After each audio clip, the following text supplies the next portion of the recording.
Hello viewers, আসসালামু আলাইকুম। আশা করি আপনারা সকলে ভালো আছেন। চলে আসলাম আপনাদের সামনে আরেকটি লোভনীয় ভর্তার রেসিপি নিয়ে। আজ আপনাদের দেখাবো গাছ থেকে পাড়া তরতাজা আমড়ার ভর্তা বানিয়ে। আমাদের স্কুলের মধ্যে একটা আমড়া গাছ আছে, আর আমড়া গাছের মধ্যে প্রতি বছরই অনেকগুলো আমড়া হয়। আর আজকে গাছ থেকে আমড়া পাড়া হয়েছে, আর এখন আমড়ার ভর্তা বানানো হবে। তো আমড়ার ভর্তা বানানোর জন্য কতগুলো আমড়া নিয়ে নিয়েছি, আর আমড়াগুলোকে প্রথমে কেটে নিচ্ছি। আমড়ার উপরের ছালগুলো ফেলে দেওয়া হয়ে গেলে এখন এগুলাকে ছোট ছোট করে কেটে নিব।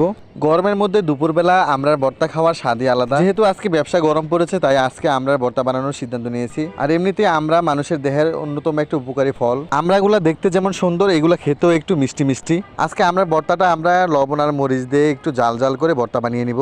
আমড়া কাটার সময় এখান থেকে আমি এক পিস আমড়া নিয়ে খেয়ে নিলাম। আর সত্যি এখানে আমড়াগুলো খেতে অসাধারণ লাগে। যেহেতু এখানে অনেকগুলো আমড়া, তাই চাকু দিয়ে কাটা হচ্ছিল না, তাই এখন বটি দিয়ে কাটা হচ্ছে। আর এইভাবে সবগুলো আমড়া কাটা হয়ে গেলে এখন এগুলাকে ধুয়ে নেওয়া হচ্ছে। যেহেতু আমড়ার গায়ে প্রচুর পরিমাণে কষ থাকে, তাই এগুলাকে ভালো করে ধুয়ে নেওয়া হচ্ছে। আমড়ার অংশগুলো ধোয়া হয়ে গেলে এখন এগুলাকে একটা বুলের মধ্যে নিয়ে নিব পানি থেকে। সবগুলো আমড়ার পিস নিয়ে নেওয়া হয়ে গেলে এখন এর মধ্যে দিয়ে দিব পরিমাণ মতো মরিচ গুঁড়া, আর সাথে দিয়ে দিব পরিমাণ মতো লবণ। মরিচ গুঁড়া আর লবণ দেওয়া হয়ে গেলে এখন এটাকে ভালো করে মাখিয়ে নিব। আমড়ার পিসগুলোকে ভালো করে নেড়ে ছেড়ে মরিচের গুঁড়ার সাথে মিশিয়ে নিতে হবে।